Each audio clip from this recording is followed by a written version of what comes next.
वो केवल भारतीय शिक्षा को नहीं, भारतीय संस्कृति, भारतीय अध्यात्म, भारतीय योग, इन सब चीज़ों पर भी काम कर रही है। हजारी प्रसाद द्विवेदी ने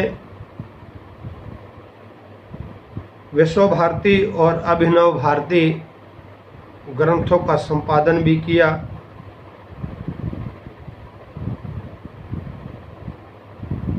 और 1945 से लेकर 1950 तक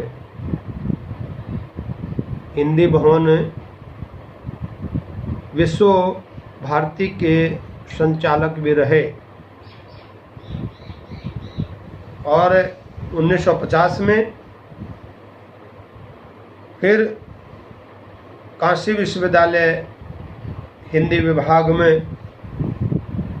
अध्यक्ष के रूप में नियुक्त हुए।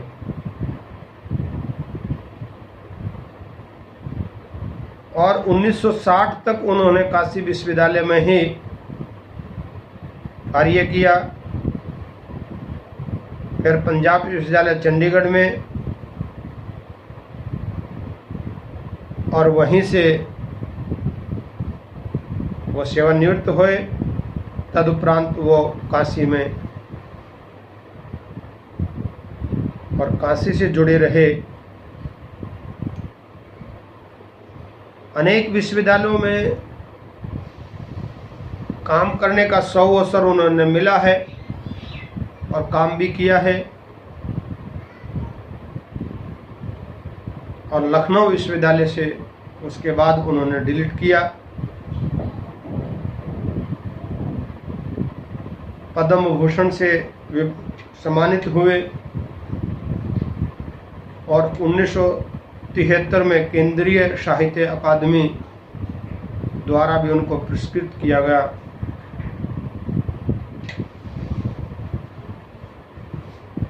हिंदी साहित्य के इतिहास में इतने बड़े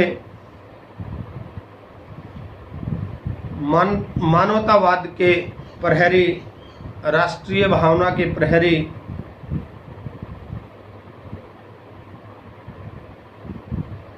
और समाज में समानता कैसे हो, समाज में राष्ट्रीय भावना कैसे हो, और हर मनुष्य में राष्ट्रीय चेतना के भाव कैसे मुखर हों, इन सब बातों पर उन्होंने लेखनी चलाई। और लेखनी ही नहीं चलाई, समाज को जागरूक भी किया। निबंध संग्रह में अशोक के फूल,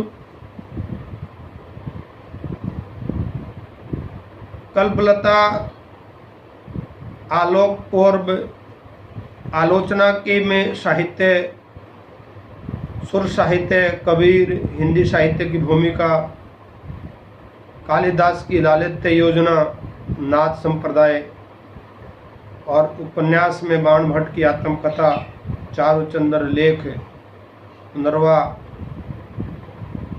और संपादित ग्रंथों में पृथ्वीराज रासो, नाथ सिद्धों की वाणी। अगर हम प्राचीन भारत के काल विनोद और उसकी साधना की बात करें तो अनेक रचनाएं, कालजयी रचनाएं, जो हिंदी साहित्य को और मजबूती प्रदान करती हैं। हिंदी साहित्य में मानवतावाद, राष्ट्रीय भावना, सांस्कृतिक तत्व और हास्य व्यंग उनके साहित्य की प्रमुख विशेषताएं मानी गई हैं। और उन्होंने समय समय पर इन सब बातों को अपने लेखन के द्वारा समाज में और अधिक प्रभावशाली तरीके से लागू हो, तभी वो भारतीय संस्कृति के अनन्य उपासक के रूप में प्रस्तुत हो रहे हैं। उनके समस्त साहित्य में भारतीय संस्कृति की छाप, उसके निबंधों में साहित्य हो, राजनीति हो या व्यवहारिक हो या राष्ट्रीय संस्कृति की अमिट योजना, अमिट छाप उसके साहित्य में हमें दिखाई देती है। भारतीय संस्कृति, भारतीय साहित्य और भारतीय संस्कृति की समस्याओं में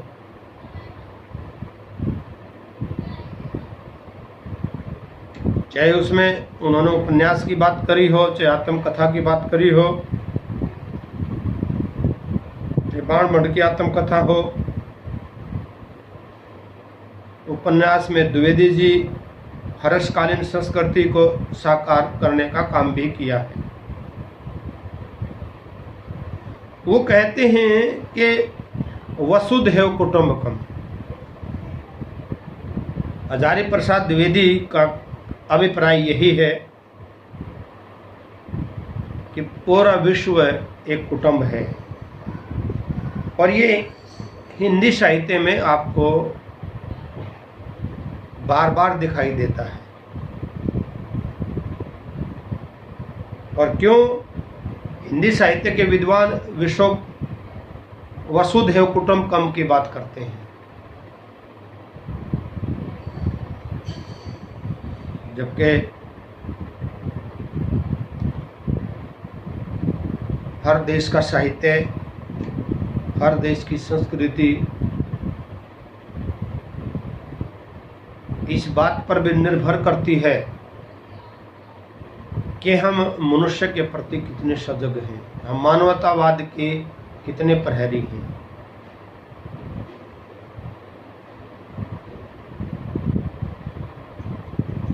और हजारी प्रसाद द्विवेदी इस बात का समर्थन प्रबलता से कर रहे हैं और अपने लेखन में उस संस्कृति का उल्लेख भी कर रहे हैं और साहित्य को भी चित्रित कर रहे हैं, जिसमें वो कहते हैं वसुधैव कुटुंबकम।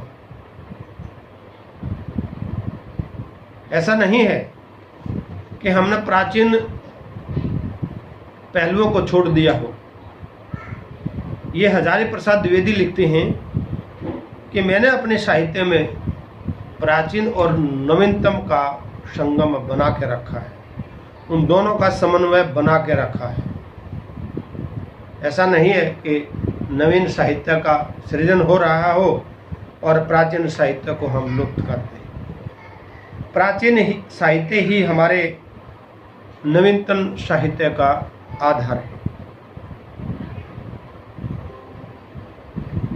और उसी आधार पर हम साहित्य की संरचना करते हैं, साहित्य का लेखन करते हैं। हम जिस समाज में रह रहे हैं, जैसा वातावरण हम बना रहे हैं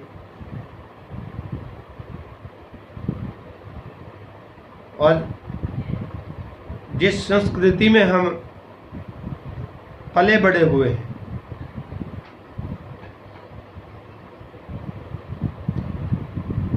क्या उस पर हमने अपनी स्मृतियां, अपने यादगार चिन्ह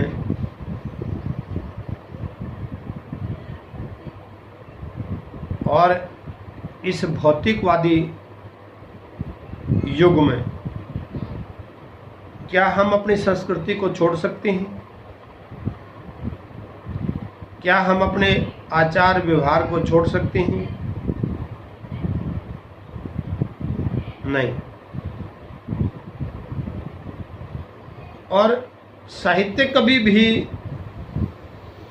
किसी सीमा पाबंद कर काम नहीं करता। जब लेखक साहित्य का सृजन करता है तो उसकी जो लेखन की प्रक्रिया है, वो अपने चारों तरफ के वातावरण को ध्यान में रखकर उसका सृजन करता है। और उसमें सबसे बड़ा एक भाग है समाज।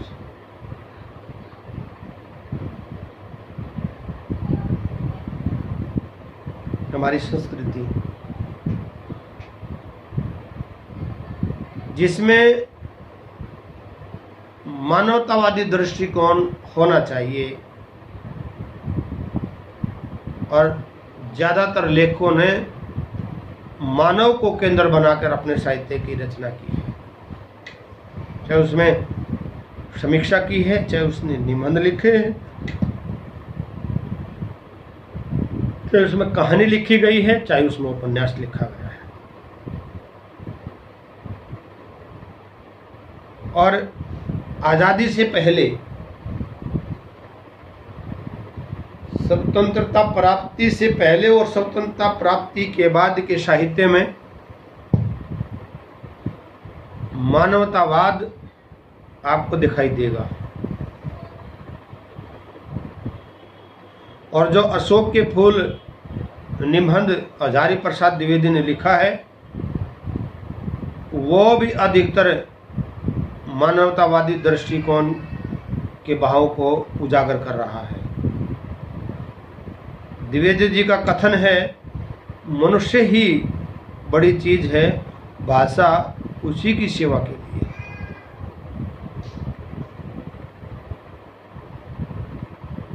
इस बात को मैं इंडोर्स कर रहा हूं, अंडरलाइन कर रहा हूं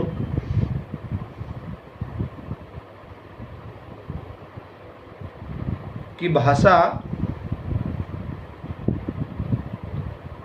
उसकी सेवा के लिए बनी है।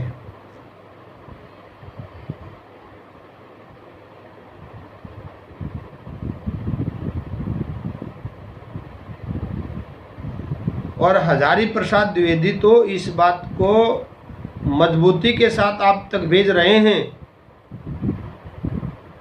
जो साहित्य मनुष्य के ऊपर नहीं लिखा गया हो, मानवतावाद को ध्यान में रखकर नहीं लिखा गया हो, उसमें अनेक प्रकार की त्रुटियां भी आती हैं। और मनुष्य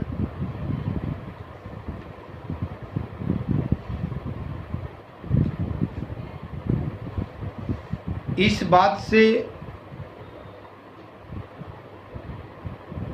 गहराई से समझने का प्रयास भी करता है।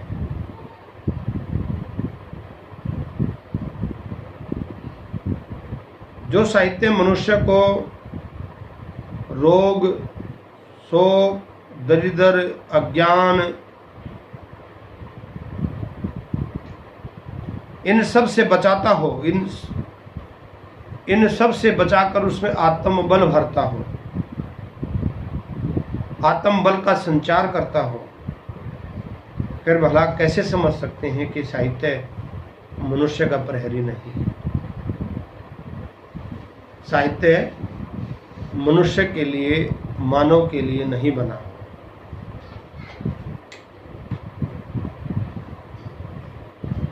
चाहे हम साहित्य में निबंध की बात करें, चाहे हम कहानी की बात करें, और चाहे उपन्यास की बात करें, निश्चित है कि ये साहित्य कहीं न कहीं और किसी न किसी रूप में मानवतावाद को और अधिक मजबूती प्रदान करता है, उसमें अतुल्य शक्ति प्रदान करता है। और हम अपनी भाषा और साहित्य के द्वारा इस विषम परिस्थिति को बदलने में सहायक सिद्ध हो सकते हैं।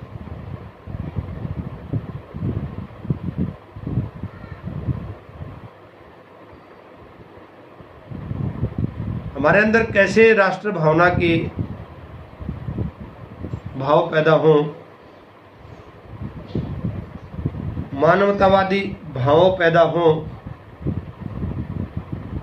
राष्ट्रीय का स्वर मुखर हो और साहित्य में प्रबलता दिखाई दे, यह हजारी प्रसाद द्विवेदी ने स्पष्ट किया है।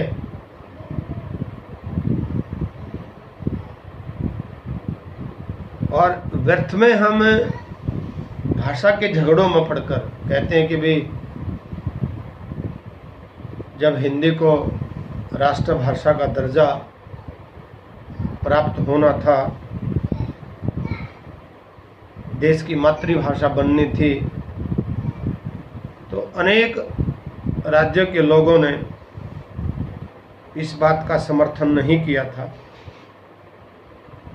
देखा जाए हिंदी भारत के लगभग राज्यों में समझी भी जाती है और बोली भी जाती है। तो मेजॉरिटी में हिंदी एक ऐसा साधन है जो हमें एक दूसरे के साथ जोड़ता है।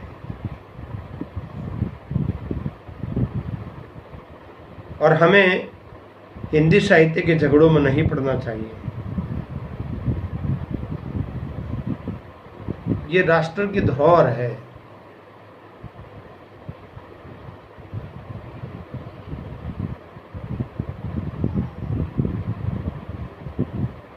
और इस धरोहर को और अधिक मजबूती मिले,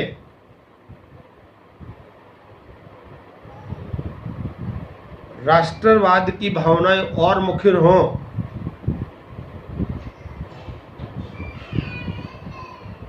तो हमने जी जान से इस पर मेहनत करनी चाहिए।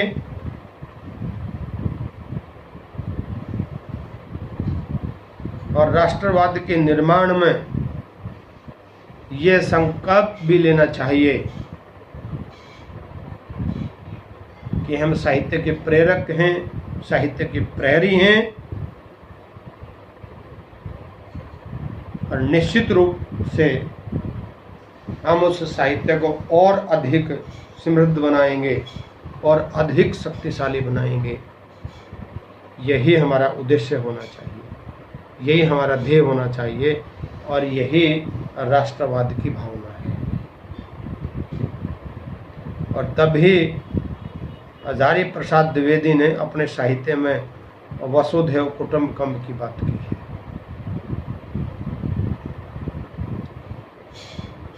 हम लोग केवल हिंदी को बोलचाल की भाषा मानते हैं। हिंदी संपर्क की भाषा है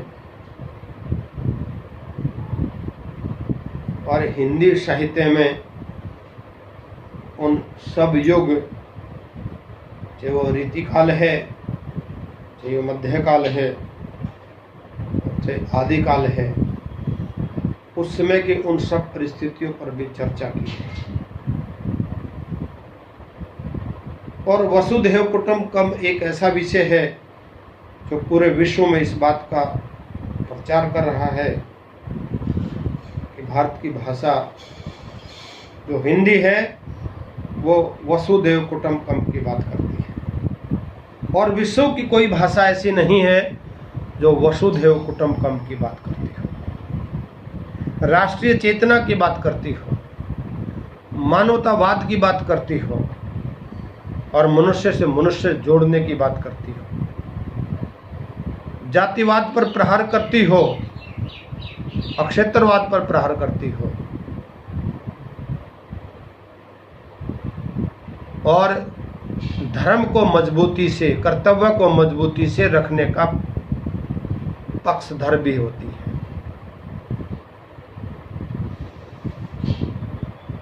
इसमें हास्य व्यंग भी है, इसमें विरह भी है, इसमें वियोग भी है। और द्विवेदी जी ने गंभीर लेखन में और कई जगह बहुत जगह उन्होंने हास्य व्यंग्य भी लिखा है। मेरी जन्मभूमि पंडितों की पंचायत, जब दिमाग खाली है घर जोड़ने की माया, ठाकुर जी की बटोर, कितने सारे ऐसे हास्य निबंध उन्होंने लिखे हैं। और निबंध में द्विवेदी जी ने जो तथाकथित आलोचक हैं उन पर भी व्यंग्य करते हुए लिखा है, आसमान में निरंतर मुक्का मारने में कम परिश्रम नहीं है। आसमान में निरंतर मुक्का मारने में कम परिश्रम नहीं है। और मैं निश्चित जानता हूँ रहस्यवादी आलोचना लिखना कुछ हंसी खेल नहीं। आलोचना लिखना ही कोई आम बात नहीं है। आलोचना लिखना कोई खेल नहीं है।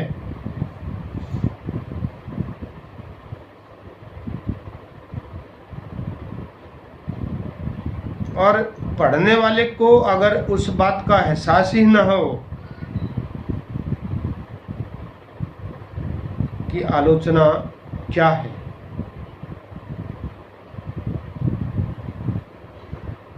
और किसी भी साहित्य की आलोचना करना, किसी भी साहित्यकार की आलोचना करना, पहले उसके साहित्य को समझना होगा। पहले उसके साहित्य की रूपरेखा को हमने जानना होगा। ये सतीश अपना माइक ऑफ कर ले, अदरवाइज डिलीट हो जाइएगा।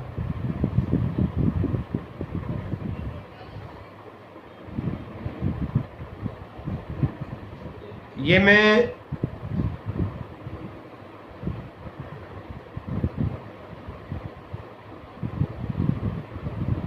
और जब तक आप किसी चीज की साधना नहीं करोगे,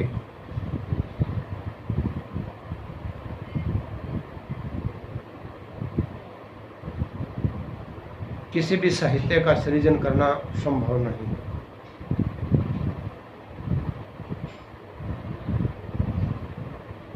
आचार्य हजारी प्रसाद द्विवेदी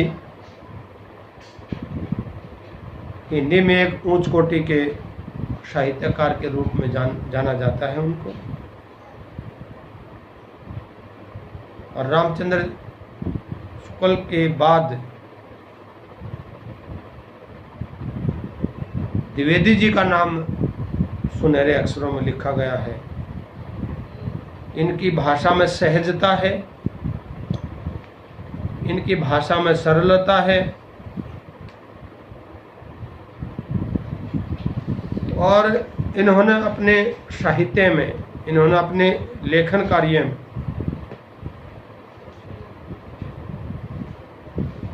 भारतीय संस्कृति, मानवतावाद का जो विश्लेषण किया है और जिस ढंग से विश्लेषण किया है, किन किन शब्दों का उसमें प्रयोग किया, कैसी भाषा शैली का प्रयोग किया, तत्सम शब्दों का भी प्रयोग किया, और भाषा को सहजता के साथ ही, भाषा को सरलता के साथ ही, उसमें चाहे व्यंग्य लिखना है, चाहे हास्य लिखना है, चाहे निबंध लिखना है, चाहे उपन्यास लिखना है, और सफल साहित्य लिखने का श्रेय भी हजारी प्रसाद द्विवेदी को ही जाता है। जब आप कोई उपन्यास लिख रहे हैं, उस उपन्यास की पृष्ठभूमि क्या है, समाज में किस प्रकार का वातावरण बना हुआ है,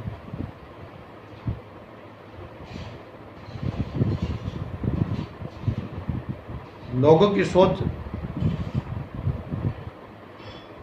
किस पर निर्भर करती है,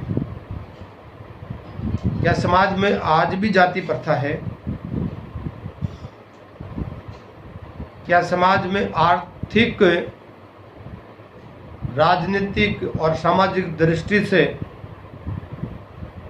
लोगों को देखा जाता है? आपके भाव क्या हैं? आपके विचार क्या हैं?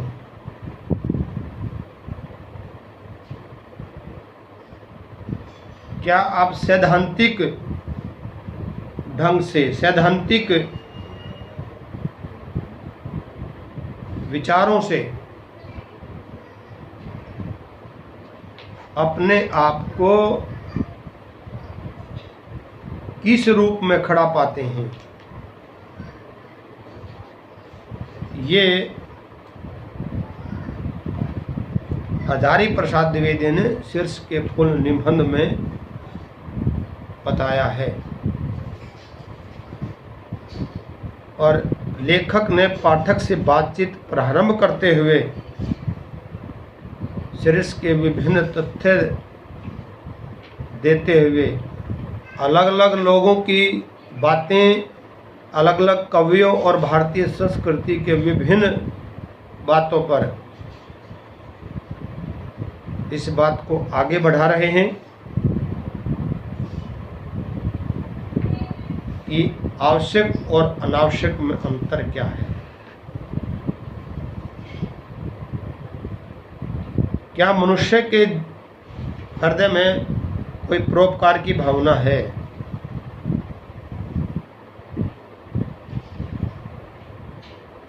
और देखो आप कि इन साहित्य के मर्म को अगर हम समझें तो आज जिस कठिन परिस्थिति से देश गुजर रहा है,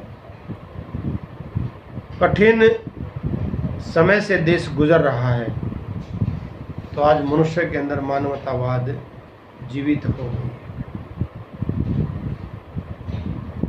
जो भटकाववाद था लोगों में,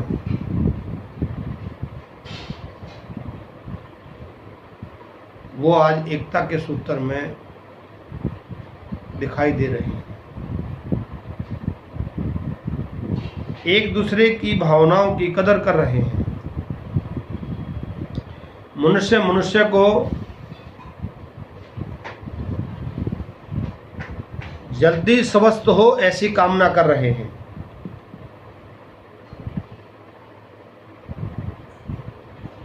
और यही शीर्ष के फूल का उद्देश्य है और यही इस निबंध का उद्देश्य है। निबंध में भावात्मक पर्याप्त मात्रा में है और विचार और प्रौढ़ चिंतन का भी उसमें समावेश दिखाई देता है। वैसे तो हर लेखक, हर साहित्यकार अपने आप को भावुक समझता है, लेकिन जब वो साहित्य की संरचना करता है, साहित्य का लेखन करता है, तो वो किस प्रकार से फूलों की कोमलता को ध्यान में रखते हुए नाम देता है शीर्ष के फूल।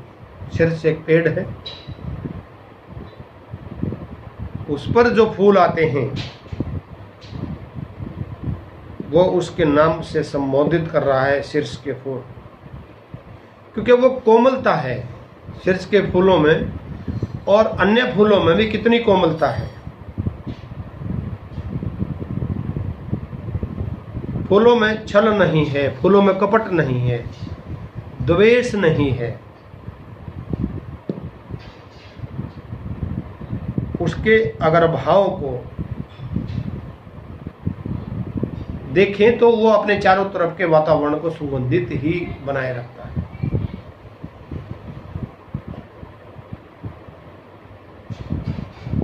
और तभी हजारी प्रसाद निबंध में भावुक हो जाता है। फूल है शीर्ष, बसंत के आगमन के साथ लह उठता है। आषाढ़ तक तो निश्चित रूप में मस्त बना रहता है और देखकर मन प्रफुल्लित हो जाता है, देखकर मन खुश हो जाता है। और यहीं लेखक ने शीर्ष के पेड़ की, शीर्ष के फूल की अनेकों अनेक भावात्मकता और उस पेड़ की विशेषता, क्योंकि पेड़ छायादार भी है और उस पर जो पुष्प लगे हैं वो कितने सुंदर हैं, कितने मनोहारी हैं।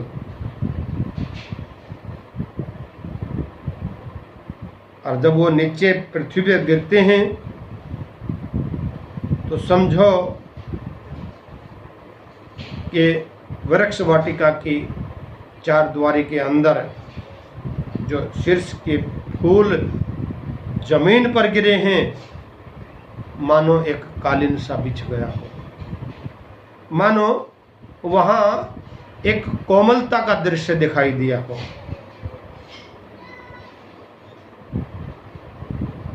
और अपने विचार आपसे साझा कर रहे हैं।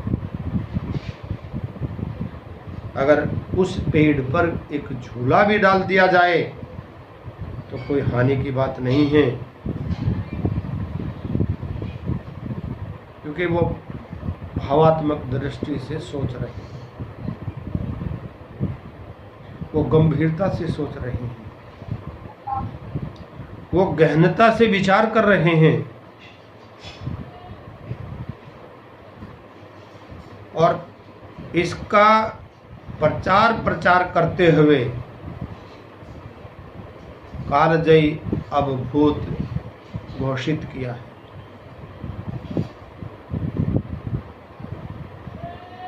वो इस बात को देखकर भी चिंतित हो रहे हैं और मजबूती से इस बात को रखने का प्रयास भी कर रहे हैं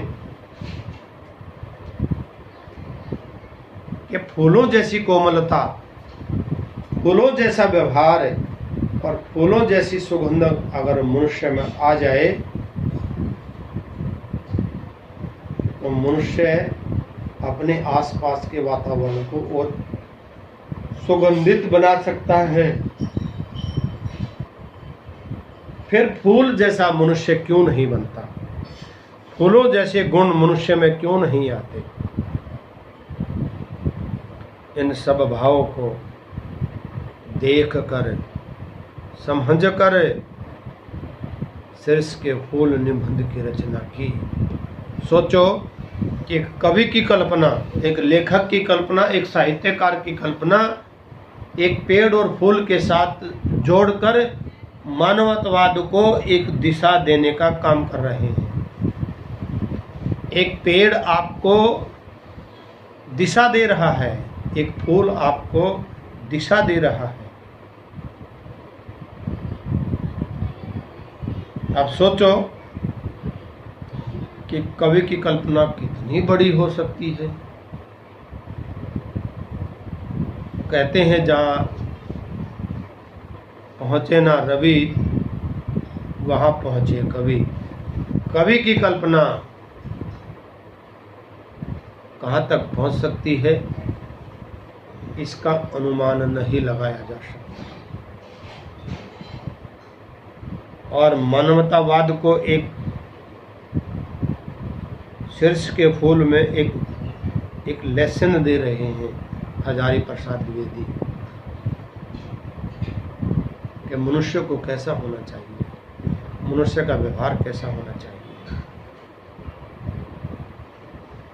फूल की सुगंध कितना आनंद प्रदान करती है, पेड़ की छाया कितना आनंद प्रदान करती है। तो क्या हम पेड़ जैसा व्यवहार नहीं कर सकते? पेड़ छाया भी देता है, पेड़ फल भी देता है और पेड़ फूल भी देता है, पेड़ सुगंध भी देता है।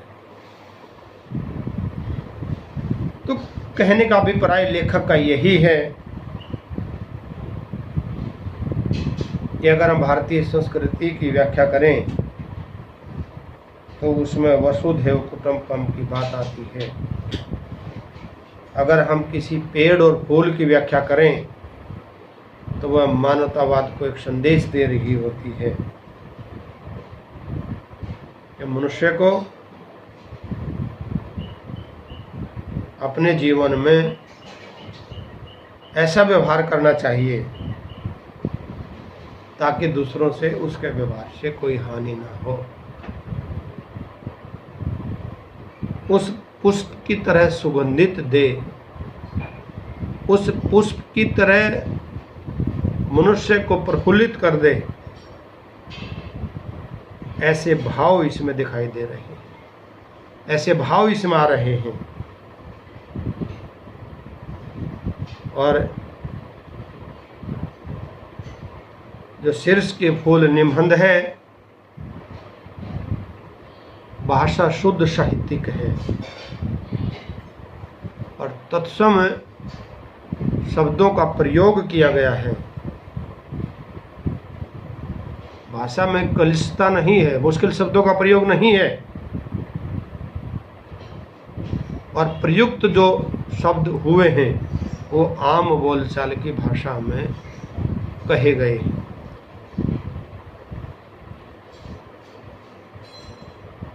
और निबंधकार तो इस बात की ओर इंगित कर रहा है, इशारा कर रहा है कि शिक्षा जहाँ से मिले वहाँ से हमें ले लेनी चाहिए। प्रकृति हमें शिक्षा का मार्ग दिखाती है, पेड़ पौधे हमें जीने का ढंग सिखाते हैं, सूर्य की रोशनी हमें अंधकार से रोशनी की ओर ले जाने का काम करती है। तो ये प्रकृति हमारा सहायक है, प्रकृति गुणों से भरपूर है। और क्या मनुष्य प्रकृति के में जो गुण हैं उसको ग्रहण करती है। प्रकृति ही ईश्वरीय शक्ति है, आपको इतना अच्छा वातावरण देती है, हवा देती है, पानी देती है, सूर्य की रोशनी देती है। प्रकृति में कितने सुंदर पेड़ हैं, प्रकृति में कितने मीठे फल हैं और कितना मनोहर दृश्य प्रकृति में है। इन सब चीज़ों को अगर हम अपने जीवन में, अपने व्यवहार में स्थापित कर लें तो हम एक अच्छा जीवन जी सकते हैं, एक अच्छा मनुष्य बन सकते हैं, एक अच्छे नागरिक बन सकते हैं। तो प्रकृति हमें सिखा रही है, प्रकृति हमें चेता रही है, और लेखक भी उसके आसपास के वातावरण को देखते हुए लिख रहे हैं।